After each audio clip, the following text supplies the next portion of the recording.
نماز اگر مؤخر بھی کر دو تو کوئی گرفت نہیں ہوگی، لیکن آپ کو بتانا یہ ہے، جو کہ بات نماز سے متعلق چل رہی ہے، نماز کی اہمیت بتانا ہے۔ حضرت حسین رضی اللہ تعالیٰ عنہ میدان کربلا میں زبردست طریقے سے رن پڑ رہا ہے، گھمسان کی لڑائی ہو رہی ہے، جہاں ایک لمحے کے لیے سانس لینے کی بھی کا توقف نہیں ہے، کا ٹھہراؤ نہیں ہے، رکنا نہیں ہے، اس لمحے میں آپ نیت باندھ کے کھڑے ہو جاتے ہیں، نماز کی نیت باندھ لی، اور دشمن دیکھ رہا ہے، اس نے سوچا کہ اب موقع بہت اچھا ہے، کیونکہ لڑتے ہوئے کافی دیر ہو گئی تھی۔ حضرت حسین کوئی معمولی آدمی تھے کہ جن کو زیر کرنا، شکست دینا آسان ہو جائے؟ کافی دیر ہو گئی تھی لڑتے لڑتے، صبح سے شام ہو گئی تھی۔ دشمن نے سوچا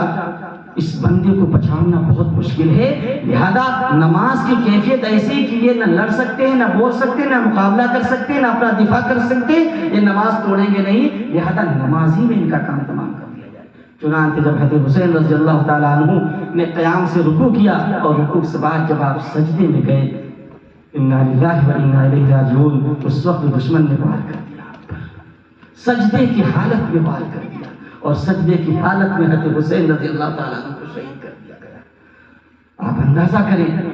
کس وقت، کس مرحلے میں، کس کیفیت کے ساتھ ہم سب کے سردار سیدہ شباب اہل الجنہ الحسن والحسین، جنت کے نوجوانوں کے سردار حسن اور حسین ہوں گے، ان کو شہید کیا گیا میدان کربلا کے اندر، نماز کی کیفیت میں اور سجدے کی حالت میں شہید کیا گیا۔ آپ اندازہ کریں، سجدے کی حالت میں شہید کیا گیا، اور ہمارے حسین رضی اللہ تعالیٰ عنہ اللہ کو پیارے ہوئے سجدے کی حالت میں۔ حدیث میں آتا ہے جو جس حالت میں مرے گا اس کو اسی حالت میں اٹھایا جائے گا۔ حضرت حسین نماز پڑھتے ہوئے سجدے کی حالت میں ہوں گے، اللہ تعالیٰ انہیں اٹھا رہا ہوگا، میدان محشر میں لانے کے لیے وہ سجدے کی حالت سے آئیں گے۔ اب آپ اندازہ کریں، ہم حضرت حسین کے ماننے والے ہیں، ہم حضرت حسین کی یاد بنانے والے ہیں، اور حضرت حسین کی محبت میں اپنی جان قربان کرنے والے ہیں، لیکن حسین نے تو نماز کی حالت میں گردن کٹا دی، اور یہاں تو سجدہ کرنے کے لیے ہم نہیں تیار ہیں۔ حضرت حسین اگر کھڑے ہو گئے اس دن ہم سے یہ سوال کرنے کے لیے کہ بتاؤ تم لوگ جلسہ کرتے تھے، ہمارے بارے میں خوب سنتے تھے، خوب جو ہے تقریریں سنتے تھے، ہمارے واقعات سنتے تھے، اور ہم نے تو نماز میں اپنی گردن کٹا دی، اور تم نماز پڑھنے کے لیے اپنے گاؤں کی مسجد میں بھی نہیں آ سکتے تھے، کیا جواب ہوگا ہمارے پاس؟ اس لیے میرے بزرگوں، ہم نمازوں کی پابندی کریں گے۔ نماز حضرت حسین کے واقعے سے سب سے اہم سبق جو ملتا ہے وہ یہی ملتا ہے کہ نماز کو ہم کسی بھی حالت میں نہ چھوڑیں،